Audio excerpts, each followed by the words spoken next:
Господин съдия, аз много се извинявам, ама въобще не съм разбрал, че над мен лети вертолет. Цялата истина е, че аз се стоях в колата и си слушах гръцка музика. И ми стана хубаво, господин съдия, нали знаете как става? И не издържах, извадих пистолета си и започнах да стрелям. Дан, дан, дан, дан, дан, дан. И си стрелям, господин съдия, и си пея сома му. Докато в един момент не се появиха маскирани мъже. Аз какво да направя? Не знам какво става. И докато се усетя, дали ще ме грабят, дали ще ми правят скрита камера, полетях, господин съдия.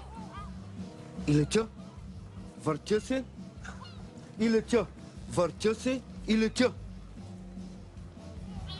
Докато успея да се прекръстя, се събудих в МВР болница. Това, което помня, господин съдия, съжалявам, не е много, но е от сърце. Съдията не издържа и ме изгони от залата.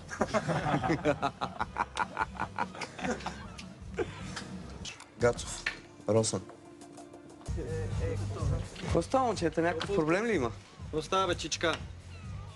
Така и така си тук, фани забърши.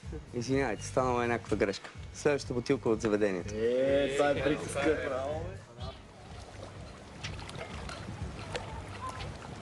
Ей, марши!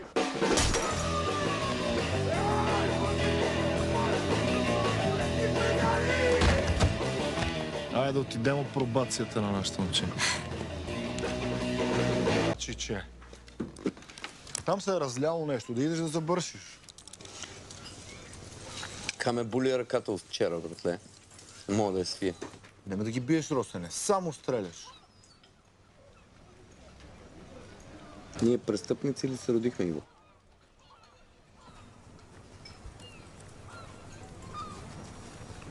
Престъпник не се ражда с Росен.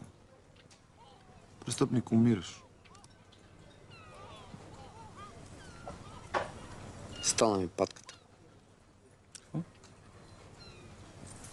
Вчера, като му разбих шишето в главата на тоя, получих ерекция. И това си е талант. Ти трябва да си благодарен за това. Не се молиме на негове, менте поп. Той прощава, аз не мога. Росене, какво? Пак ли ти стана патката?